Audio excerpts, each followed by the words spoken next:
ربما یود الذین کفروا لو کانوا مسلمین، کہ بہت آرزویں کریں گے کافر کہ کاش مسلمان ہوتے۔ یہ کفار سے متعلق اترا کہ یہاں تو یہ اپنی اکڑ دکھا رہے ہیں اور تسلیم نہیں کر رہے ہیں، حالانکہ اللہ تعالیٰ نے پچھلی آیت میں فرمایا بالکل روشن اور واضح ہے۔ ایسا نہیں ہے کہ فلسفے کی گاڑی بحثیں ہوں جس کو انسانی ذہن جو ہے قبول ہی نہ کرتا ہو آسانی سے، منطق کی گاڑی بحثیں ہیں جس کو قبول ہی نہ کرتا ہو، بڑا مشکل ہو اس کو سمجھنا، نہیں، 2 اور 2 4 کی بات ہے۔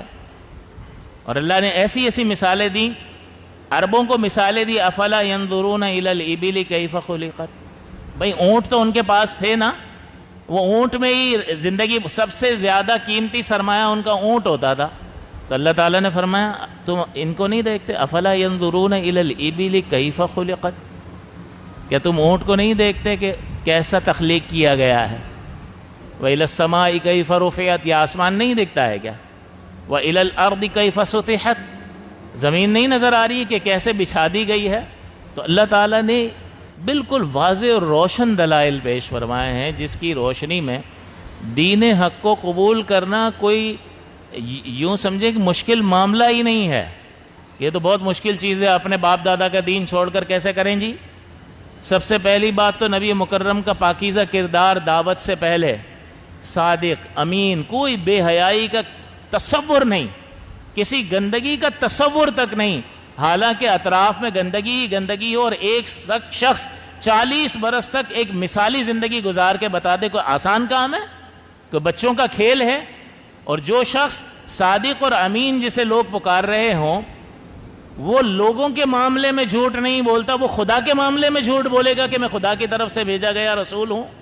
جو لوگوں کے معاملے میں جھوٹ نہیں بولتا، یہ حقانیت کی دلیل نہیں ہے؟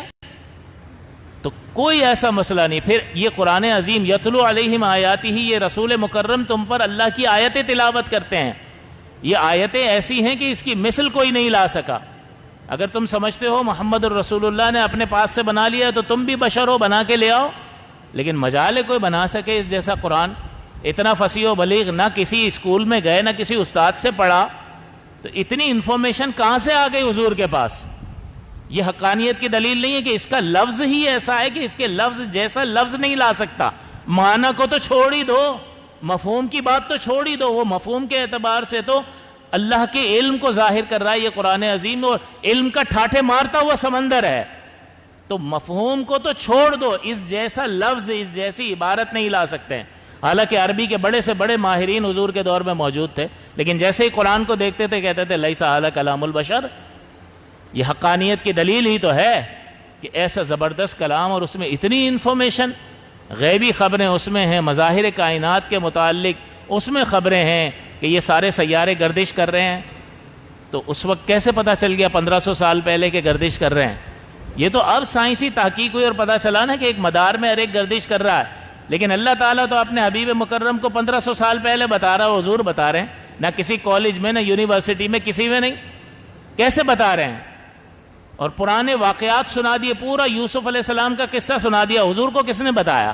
پورا موسیٰ علیہ السلام کا، عیسیٰ علیہ السلام کا، دیگر انبیاء کرام کے قصے، یہ واقعات، یہ تاریخی واقعات کیسے پتہ چل گئے؟ جب وہ یہودی اپنی کتاب میں جا کر دیکھتے ہیں حیران ہو جاتے ہیں، ان کو بتاتا کون ہے؟ نہ کسی اسکول میں، نہ استاد، نہ یونیورسٹی، نہ کچھ ہے دلیل حقانیت کی کہ یہ سچ کہہ رہے ہیں کہ اللہ کی طرف سے اتارا گیا، تو کوئی بڑی بات نہیں تھی، اسی لیے فرمایا روشن قرآن اتارا ہے، روشن۔ بار بار میں کہتا ہوں کہ لٹھ لے کے نہیں کھڑے ہو گئے تو مانو ورنہ تمہاری خیر نہیں ہے، نہیں، دلیل کے ذریعے سے سمجھایا ہے۔ لیکن اگر کوئی ماننے کے لیے تیار نہ ہو تو اس زندگی میں وہ کیا حاصل کر لے گا؟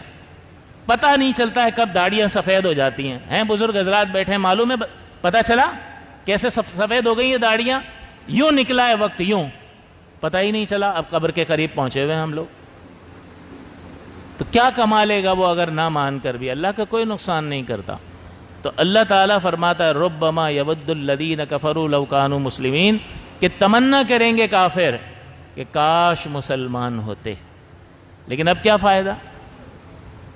لیکن ہمیں اس آیت کی ہے تو کافروں سے متعلق، لیکن ہمیں بھی تو کچھ سبق سکھا رہی ہوگی یہ آیت، ہمیں بھی تو کوئی پیغام دے رہی ہوگی کہ ہم نے جو اسلام ہمارے پاس ہے وہ وراثت میں مل گیا ہے، تو ہم ایمان کی حد تک، ماننے کی حد تک مسلمان ہیں، اس کو بھی سمجھا سیکھا نہیں ہے، سن کے مان لیا، یہ ایمان معتبر ہے، ہم مومن ہیں، ہم مسلمان ہیں۔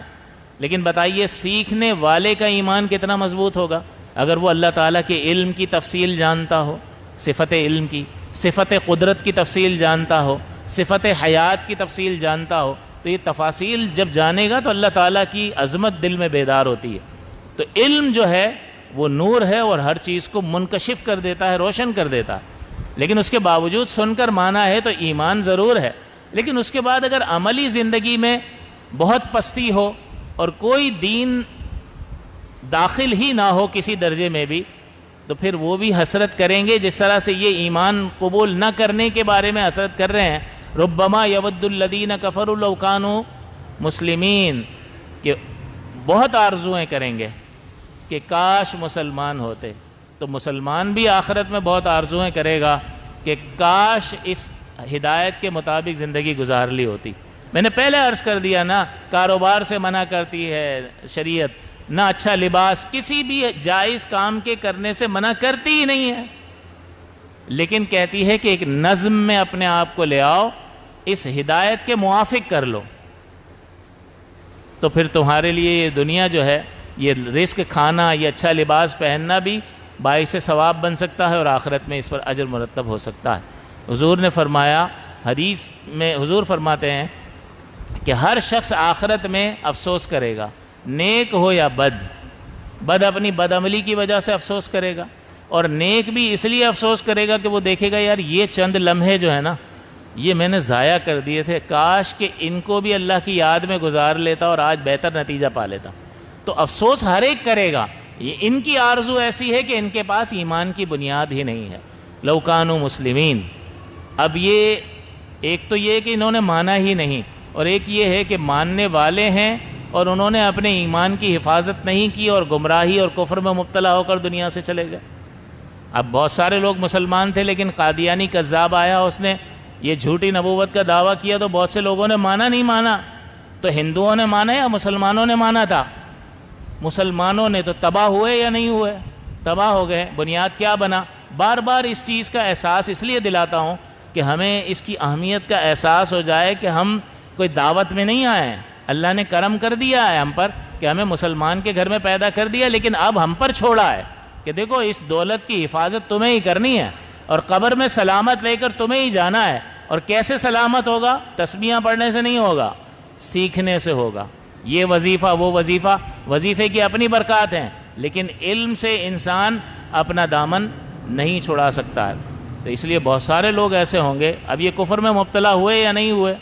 ہوئے۔ اللہ نے خود فرمایا، کئی بار آپ کو یہ آیت بھی سنائی ہے کہ یا ایھا الذین آمنوا اتقوا اللہ حق تقاتہ ولا تموتن الا وانتم مسلمون، کہ اللہ سے ایسے ڈرو اے ایمان والو جیسا اس سے ڈرنے کا حق ہے، اور ہرگز نہ مرنا مگر مسلمان۔ آدمی سوچتا ہے کہ اللہ نے ابتدا میں فرمایا یا ایھا الذین آمنوا، تو مجھے تو آمنو فرمایا، ایمان والا، اور پھر مجھے کیوں کہہ رہے ہیں کہ مسلمان مرنا؟ تو میں مسلمان ہوں تو مسلمان ہی مروں گا۔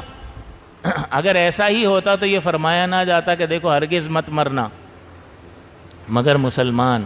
اس کا مطلب یہ ہوا کہ یہ جو اللہ تعالیٰ نے ایک دولت عطا کر دی ہے، یہ قبر تک لے جانا عطا کر دی ہے، لیکن اس کو سنبھالنا تمہاری ذمہ داری۔